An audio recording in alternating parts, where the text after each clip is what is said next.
Il faut revenir évidemment, comme chaque année. Peut-être qu'on aurait pu rediffuser l'émission d'il y a un an. Raphaël, bonjour. Bonjour David. C'est pas Raphaël Legendre, journaliste à l'opinion. Pourquoi? Parce que tous les ans, il y a le rapport annuel de la Cour des comptes, avec le TAC, le carton jaune, le carton rouge pour nos comptes publics.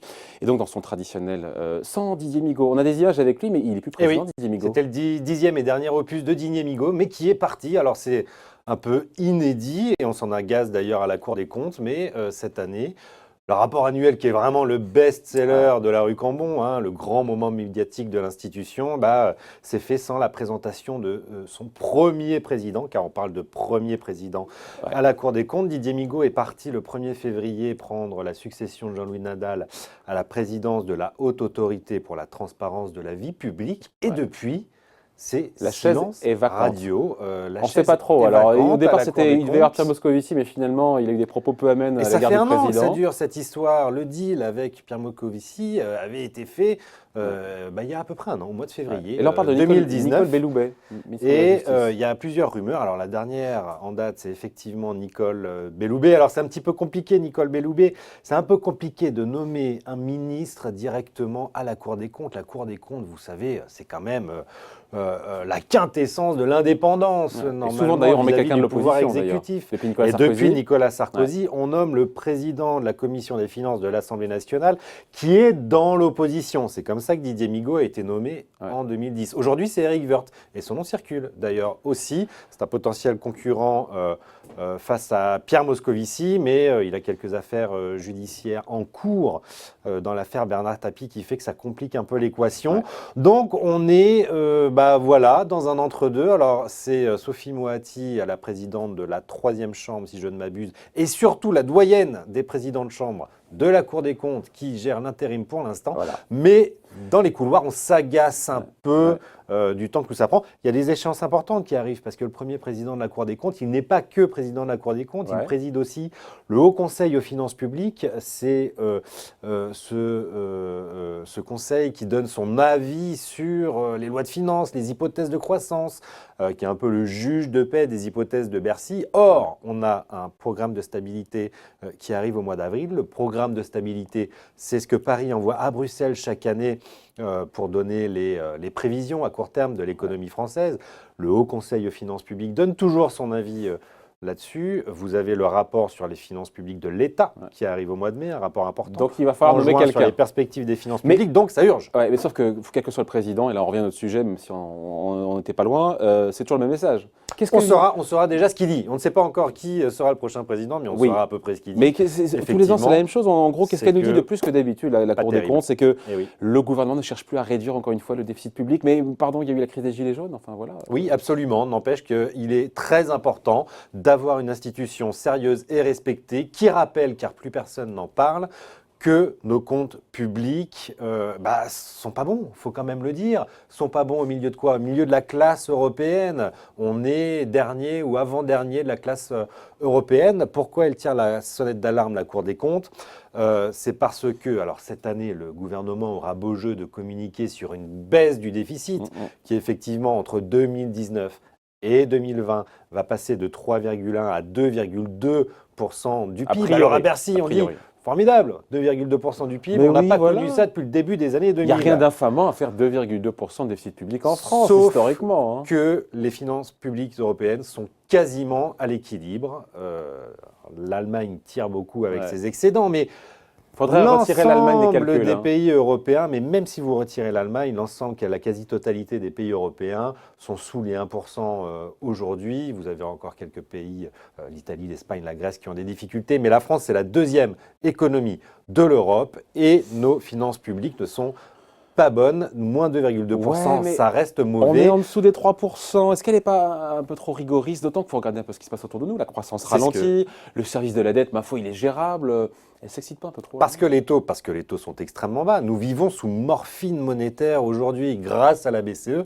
Et c'est vrai que ça va durer un petit peu.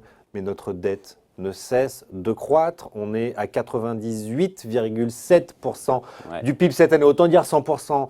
Pour faire court, et en même temps, le paradoxe, c'est que grâce à la Banque Centrale Européenne et sa politique de taux bas, l'État a économisé l'année dernière 4,4 milliards d'euros sur la charge de sa dette. Eh bien, malgré ce cadeau de la BCE, les dépenses publiques ont encore augmenté de plus de 20 milliards et ont dépassé les 1300 milliards d'euros l'année dernière. Il y a deux choses là-dedans. D'un côté, on comprend que la petite baisse de déficit, elle vient essentiellement des taux bas. Et là, le gouvernement n'y est pour rien. On le voit bien, c'est la BCE. Bien sûr.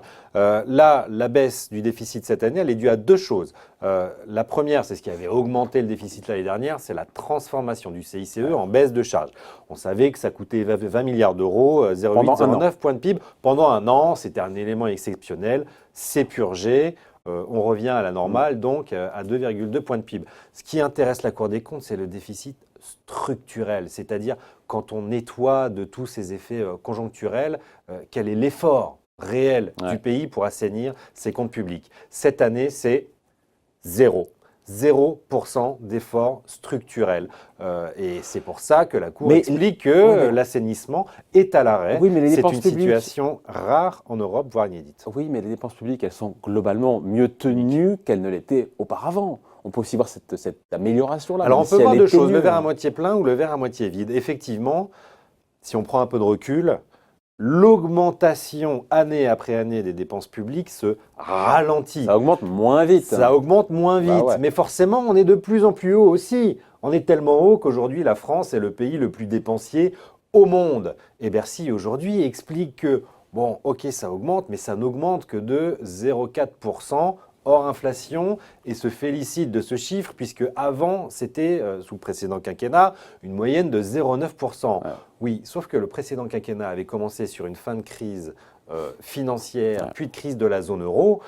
Emmanuel Macron a commencé son quinquennat avec plus de 2% de croissance. Ouais, ça n'a pas duré longtemps, ça a duré un an. Ça a duré un an, ça. Et quand, oui, sauf que l'emploi continue. Et quand la croissance va bien, et elle ne va pas trop mal encore aujourd'hui, on est autour de la croissance potentielle, et surtout que le chômage baisse, mais les dépenses devraient accompagner cette baisse. C'est à l'économie de reprendre la suite. Les dépenses sociales, notamment, devraient reculer. Elles servent de coussin contracyclique, ces dépenses sociales. Elles sont là pour aider les citoyens en cas de coup dur.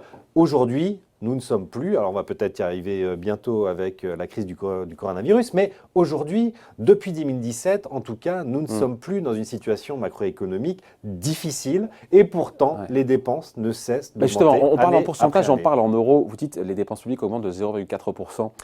Mais ça fait 10 milliards d'euros et en même temps, vous dites que les dépenses publiques augmentent de 20 milliards. Parce que on parle avec ou sans l'inflation. Si vous rajoutez l'inflation, on arrive à ces 20 milliards. Et 20 milliards d'euros de plus par an sur 1200 ou je sais pas. Sur 1300 milliards. 1300. On a franchi l'année dernière le cap des 1300 milliards. Regardez ce chiffre en tête. 1301 milliards chaque année. C'est une goutte supplémentaire, une petite goutte de 22 milliards, c'est pas grand-chose, sauf qu'il faut la financer. Alors, ce que souligne la Cour des comptes, c'est que le problème de cette hausse, c'est qu'elle n'est pas gagée par des impôts, puisque les impôts, les recettes baissent en même temps. Emmanuel Macron, ou c'est plutôt l'inverse, c'est-à-dire que la baisse d'impôts... Pardon, j'allais vous reprendre. L'inverse. La logique est inverse. La baisse des recettes et des impôts engagés par Emmanuel Macron n'est pas gagée par des économies. Alors comme l'économie française allait plutôt bien ces dernières années. Mais comme on fait toujours, la croissance a permis d'augmenter les recettes. On fait toujours ça en France. Mais bien sûr. On baisse les impôts. Et c'est pour ça qu'on a doublé la dette. Par les économies. Et c'est pour ça qu'on a doublé la dette en l'espace de 15 ans. Encore une fois, on ne le sent pas pour l'instant. La dette ne cesse d'augmenter et la charge de la dette ne cesse de baisser. On a doublé la dette en 15 ans de 1000 à plus de 2000 milliards. On a 2300 milliards d'euros aujourd'hui. On paye moins aujourd'hui en intérêt la dette que ce qu'on payait il y a 15 ans. Très bien. Un jour, on se réveillera. Un point d'augmentation de la dette, c'est 2 milliards d'euros d'augmentation de la charge de la dette. La première année. Donc, la première année. Et après, ça fait boule de neige. Ça monte en charge jusqu'à 10, 20 milliards d'euros au bout de 10 ans. Sachant qu'il faut revenir en arrière, l'ambition du président Macron, on s'en souvient, à l'époque, quand il est au pouvoir, c'est de dire, voilà, à la fin de mon mandat, les comptes seront à l'équilibre. L'équilibre, absolument. Le compte n'y est pas. Déjà, en 2020, faire 2,2% de déficit public. J'attends de voir. La Banque de France nous a dit hier, le 23 mars, on va revoir la croissance à la baisse. La croissance à la baisse. Il n'a fait qu'un tiers du chemin en termes de réduction du déficit structurel par rapport à ce qui était censé faire. On attend une nouvelle loi de finances pluriannuelle, c'est-à-dire un nouvel objectif Au printemps, nouvel objectif de déficit d'ici la fin du quinquennat qui sera bien inférieur à ce qu'il avait annoncé. Et en ça, le président de la République n'est pas très nouveau monde.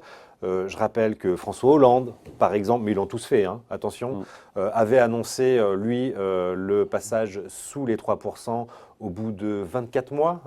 C'était prévu pour 2014. On n'y est pas arrivé à la fin de son quinquennat. Il y avait la crise des dettes Emmanuel Macron avait annoncé le rétablissement des comptes publics. 0% devait être en léger excédent à la fin de son quinquennat. C'était il n'y a pas très longtemps, hein, c'était en 2017. Ça fait 2 ans et demi. Bon, on n'y sera clairement pas. On attend la nouvelle loi de finances pluriannuelle pour avoir le nouvel objectif, mais on n'y sera pas. Comme à chaque fois, on annonce plein de bonne volonté, un rétablissement, vous allez voir ce que vous allez voir. Et puis, comme à chaque fois, on rate la cible. À chaque fois, bah oui, il y a une crise. Alors, il y a la crise financière, il y a la crise européenne, c'est la crise des gilets jaunes. Mais c'est un débat d'un autre temps, nous a dit le président au mois de novembre, cette règle de 3%. Encore une fois, pardon, mais si on privilégie la croissance, quand on voit ce que font les Américains, pardon, ils ont 5% de déficit public, ils ont une croissance qui est à 2,5%. Eh oui, mais ils ont le dollar. Ouais. Et ça change tout. Le privilège c'est leur monnaie, c'est notre problème. Donc, on n'a pas cette force, malheureusement, en Europe.